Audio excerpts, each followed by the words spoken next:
ሰሞኑን ብዙዎች ግራ እየተጋቡ እንደሆነ በጣም እየደነገጡ እንደሆነና በብዙ ምክንያት ምንም ነገር ስላልገባቸው ብዙዎች ወደ ተለያዩ አይነት ተስፋ የመቁረጥ ሁኔታዎች እየሄዱ እንደሆነ እየገለጹልኝ ይገኛሉ።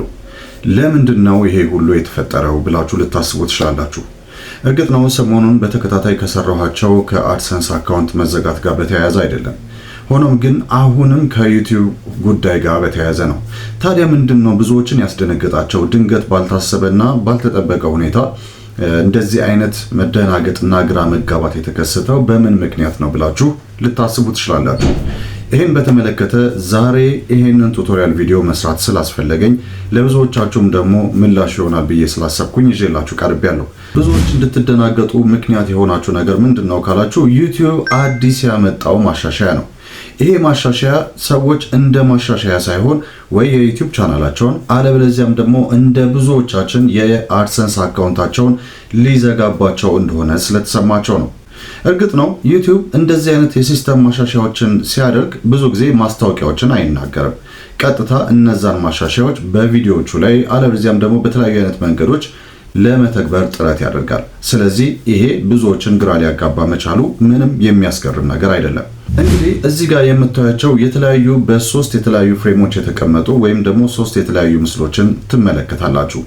እነዚህ ምስሎች ምንድን ናቸው? ዩቲዩብ ይሄንን ነገር ምን እያደረገ ነው ወይም ምን አዲስ ነገር አመጣ? ይሄ ለብዙዎቻችን ግራ የሚያጋባውና ያስደነገጠን እንደዚሁም ደግሞ ተስፋ ወደ መቁረጥ ደረጃ እንድንደርስ ያደረገን ሆኖም ግን በደንብ ያልተረዳነው ነገር ምንድን ነው?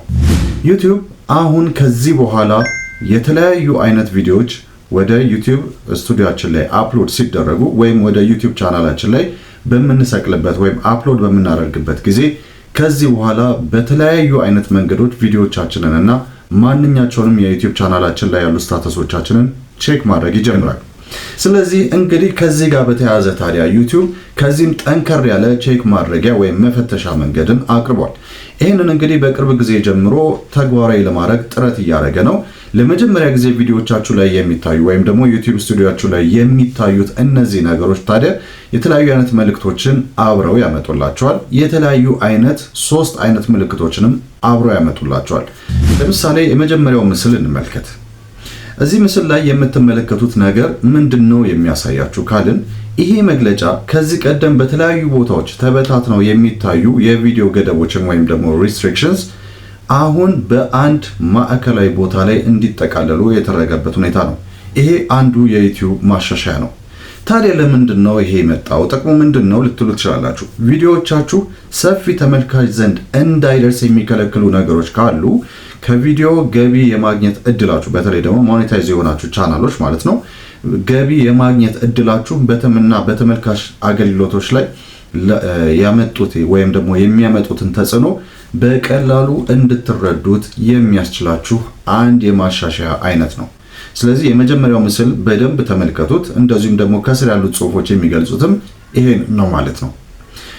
ታዲያ እንደ ጉዳቱ እንደ ክብደቱ መንገድ ደግሞ መለየት ደግሞ የሚቻልበት ደግሞ ሁለተኛው ምስል ደግሞ እንመልከት። እዚህ ሁለተኛው ምስል ላይ የምትመለከቱት ነገር እንደሚገልጸው በቪዲዮዎቻችሁ ላይ ያሉ የተለያዩ አይነት ማሳሰቢያዎች ወይም ደግሞ ችግሮች በቀለም ደረጃ ተለይተው ተቀምጠዋል። እነዚህ 3 የተለያዩ በቀለማት ተለይተው የተቀመጡትን ምልክቶች በደንብ ልብ ልትሏቸው ያስፈልጋል። የመጀመሪያው ቀይ ምልክት ነው ወይም ደግሞ ሬድ ኤክስ ነው። ስለዚህ የቀይ ኤክስ ምልክት አለ። ይሄ በጣም አስቸኳይና ትኩረት የሚሻ ጉዳይ ለምሳሌ የቅጂ መብት ችግር ካለ ወይም ጥሰት ካለ ለምሳሌ ኮፒራይት ስትራይክም ሊሆን ይችላል። የተለያዩ አይነት የዩቲዩብን ጋይድላይንስ የሚጥሱ ነገሮች ከተገኙ ይሄ ቀይ ኤክስ ምልክት እንዲታይ ይደረጋል ወይም በቪዲዮዎቻችሁ በዩቲዩብ ስቱዲዮአችሁ ላይ ይሄንን ነገር ልትመለከቱ ትችላላችሁ። የቢጫው ምልክት ደግሞ የሚያሳስበው ከፊል ገደቦች ይኖሩበታል። ለምሳሌ ማስታወቂያ ውስንነት ወይም ደግሞ የተወሰነ የእድሜ ገደብ እንዲኖርበት ወይም ደግሞ ያለበት ከሆነ የቢጫውን ምልክት እንድትመለከቱ ያደርጋል። ሌላው ደግሞ ግሬይ ወይም ደግሞ አመድማ የሆነው ምልክት ነው። ይሄ የስሞል ሌተር አይ የሚመስል ምልክት ያለው ደግሞ በኋላ ላይ ብትመለከቱት ሊጠቅማችሁ የሚችሉ አንዳንድ መረጃዎችንና ማሳሰቢያዎችን የሚገልጽ ነው ማለት ነው። ታዲያ ምንም ምልክት ደግሞ ላይኖረው የሚችልበት ሁኔታ አለ። ምንም ምልክት ከሌለው ደግሞ ቪዲዮአችሁ ላይ ምንም አይነት ችግር የለም ማለት ነው። ታዲያ ጥቅሙ ምንድነው ካላችሁ የትኛው ቪዲዮአችሁ ላይ አስቸኳይ እርምጃ መውሰድ እንዳለባችሁ እንደዚሁም ደግሞ ቅድሚያ መውሰድ በጣም ችግሮችን እንዲያቀልላችሁ የሚረዳ ነው ማለት ነው። ወደ ሶስተኛው ምስል እንምጣ። ወደ ሶስተኛው ምስል ደግሞ ልክ እዚህ ምስሉ ላይ እንደምትመለከቱት በሶስተኛው ምስል ላይ ወይም ስዕል ላይ የተገለጸው ፎቶ ላይ የተገለጸው ማለት ነው የቪዲዮአችሁ ቪዚቢሊቲ አሁን የሚያሳየው የተመልካች ምርጫችሁን ብቻ ነው። ለምሳሌ ፐብሊክ ሊሆን ይችላል፣ አንሊስትድ ሊሆን ይችላል ወይም ደግሞ ሜምበርስ ኦንሊ ሊሆን ይችላል። እንደዚህ የመሳሰሉ ነገሮችን በተመለከተ የሚያስረዳችሁ ምስል ነው። ታዲያ ይሄ ጥቅሙ ምንድነው ካላችሁ ደግሞ በቪዲዮአችሁ ላይ የተለያዩ ማሳሰቢያዎች ወይም ደግሞ ገደቦች ቢኖሩ እንኳን ቪዲዮን ማን ማየት እንዳለበት ሙሉ ቁጥጥር ወይም ደግሞ ኮንትሮል እንዲኖራችሁ የሚረዳችሁ ነው። እንግዲህ ጠቅለል ስናደርገው ምልክቶቹና ዓላማው ይሄ ነው ማለት ነው። ታዲያ ዋናው ጥያቄ እነዚህ ምልክቶችና ግምገማዎች የሚመጡት መቼና በምን አይነት ሁኔታ ነው የሚለው ነው። እንግዲህ እነዚህ አዳዲስ የዩቲዩብ ስቱዲዮ ምልክቶች ቀዩም ይሁን ቢጫውም ይሁን ወይም ደግሞ አመድማም ወይም ግሬውም ቢሆን የሚመጡት አጠቃላይ ምንድነው የዩቲዩብ ቪዲዮዎቻችሁን ከጫናችሁ በኋላ ወይም በምትጭኑበት ጊዜ ምናልባት ፕራይቬት አርጋችሁትም ሜምበርስ ኦንሊ ላይ አርጋችሁትም አንሊስትድ ላይም ወይም ፐብሊክም አርጋችሁት ያ ነገር ሊመጣባችሁ ይችላል። ስለዚህ አጠቃላይ ቪዲዮ ላይ የሚመጡት እነዚህ አዳዲስ ዩቲዩብ ስቱዲዮአችሁ ላይ የምታዩቸው ነገሮች በፍጹም ሊረብሿችሁም ሆነ ሊያስደነግጧችሁ አይገባም። መጠንቀቅ ያለባችሁ ነገር ምንድነው ቪዲዮ ላይ ወይም የሰራሁት ቪዲዮ ምን ያህል ችግር ሊያመጣ ይችላል፣ ምን አይነት ነገሮችን ተጠቅሜያለሁ፣ ይሄ ነገር ሊታገድብኝ ወይም ገንዘብ ከማግኘት ወደ ኋላ ሊያረገኝ ይችላል ወይስ ደግሞ ለማስታወቂያስ ክፍት ሊሆን ወይም ደግሞ ተስማሚ ሊሆን ይችላል ወይ፣ ምን አይነት የእድሜ ገደብ ያለባቸው ናቸው ሊመለከቱ የሚችሉት ሁሉም ሊመለከቱት የሚችሉት አይነት ቪዲዮ ነው ወይ እና እነዚህን የመሳሰሉ ጉዳዮች ላይ ትኩረት ልትሰጡ ይገባል ማለት ነው። ታዲያ አሁን ይሄ ነገር ከመጣ ዩቲዩብ ስቱዲዮአችሁ ላይ ምን ያህል ሰዓት ነው ለመገምገም የሚወስደው የሚለው ጥያቄ ደግሞ ተከትሎ የሚመጣ ነው። ይሄ እንደምኑ ነው የሚወሰነው? አንድ እንደ ቪዲዮ ጥራት ሪዞሉሽን ወይም ደግሞ እንደ ቪዲዮ የደቂቃና የሰዓታት ርዝመት ይሄንን ጉዳይ በተመለከተ የሚወስኑት ነገሮች እነዚህ ናቸው ማለት ነው። ስለዚህ ታዲያ በየትኞቹ ቻናሎች ላይ ነው ይሄ አዲሱ የዩቲዩብ ስቱዲዮ ማሻሻያ የሚገመገመው ወይም ተግባር ላይ የሚለው ካላችሁ በሁሉም ቻናል ላይ ማለትም የዩቲዩብ ፓርትነር በሆኑም የዩቲዩብ ፓርትነር ባልሆኑም ሁለቱም አይነት ቻናሎች ላይ ነው። ሞኔታይዝድ የሆኑ ቻናሎችን በተመለከተ በቪዲዮቻቸው ላይ ቼክ የሚደረገው ምንድነው ኮፒራይት ስትራይክ ብቻ ነው ወይም ደግሞ ክሌም ካለባቸው ወይም ስትራይክ ካለባቸው ብቻ ነው። ሞኔታይዝድ የሆኑ ቻናሎች ደግሞ ከዛ በተጨማሪ እንዳልኳችሁ ለማስታወቂያ ምን ያህል ተስማሚ ናቸው የሚለውንም ጭምር ይገመግማል ማለት ነው። እርግጥ ነው አንዳንድ ጊዜ ቪዲዮዎቹ አጭር ሆነውም ጭምር ግምገማው ረጅም ሰዓት ምናልባትም ከ24 ሰዓት ከ48 ሰዓት የበለጠም ሊገመግም ይችላል። አንዳንዶች እንደዛ አይነት ነገር እንዳለ ነግረውኛል። ይህንን በሚገመግምበት ሰዓት ታዲያ ሞኔታይዝድ የሆኑ ቻናሎች ከሆኑ የዶላር ምልክቱን ሊያጠፋባችሁ ይችላል፣ የሼር ምልክቱን ሊያጠፋባችሁ ይችላል፣ አንዳንድ እንደዚህ አይነት ምልክቶችን ሊያጠፋባችሁ ይችላል። በዚህ ጊዜ ግን በፍጹም መደናገጥ የለባችሁም።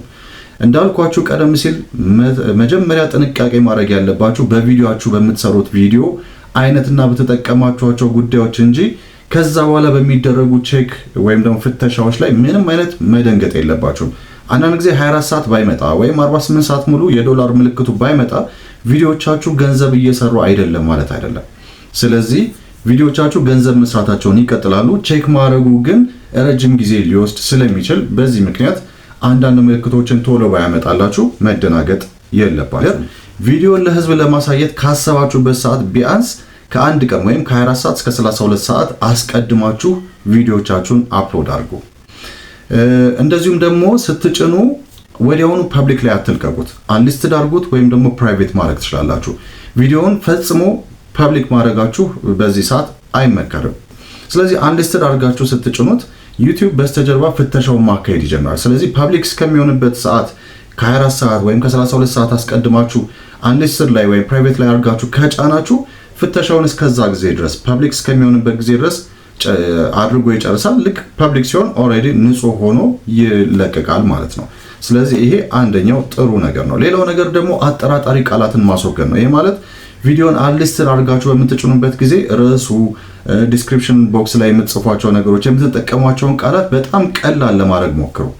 ምክንያቱም ቃል በቃል ነው እያንዳንዱ ፍተሻ የሚደረገው። ስለዚህ እያንዳንዱን የምትናገሩትን ቃል የምትጠቀሙበትን ቃል እያንዳንዷን ቃል ከቃል ፍተሻ ስለሚያደርግ አንዳንድ የሚቆየውን በዚህ ምክንያት ስለሆነ የምትጠቀሟቸውን ቃላት የምትጽፏቸውን ነገሮች በተቻለ መጠን ቀለልና በጣም በሚገባ መንገድ ለማድረግ ጥረት ማድረጋችሁ አስፈላጊ ነው። እንደዚህ የምታደርጉ ከሆነ አዲሱ ማሻሻያ ምንም የሚያስደነግጣችሁ አይደለም። አሁንም ለመጨረሻ ጊዜ የምነግራችሁ ነገር ዩቲዩብ በዩቲዩብ ስቱዲዮ ላይ አዲስ ማሻሻያ አምጥቷል። ይሄንን ያደረገው ደግሞ የቪዲዮቻችሁን ኳሊቲ ብቻም ሳይሆን የቪዲዮቻችሁን ሁኔታ ለማጣራት እያንዳንዱን የቪዲዮአችሁን ስታተስ ለማጣራት ተግባራዊ ያደረገው ነገር ስለሆነ በፍጹም አትደናገጡ።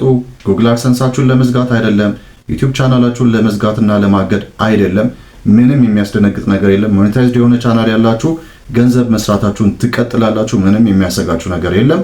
በዚህ መንገድ ጥንቃቄ ብቻ የምታደርጉት በቪዲዮቻችሁ ላይና በምትሰሯቸው ነገሮች ላይ እንጂ በፍተሻው ላይ ምንም አይነት ስጋት ሊገባችሁ አይገባም።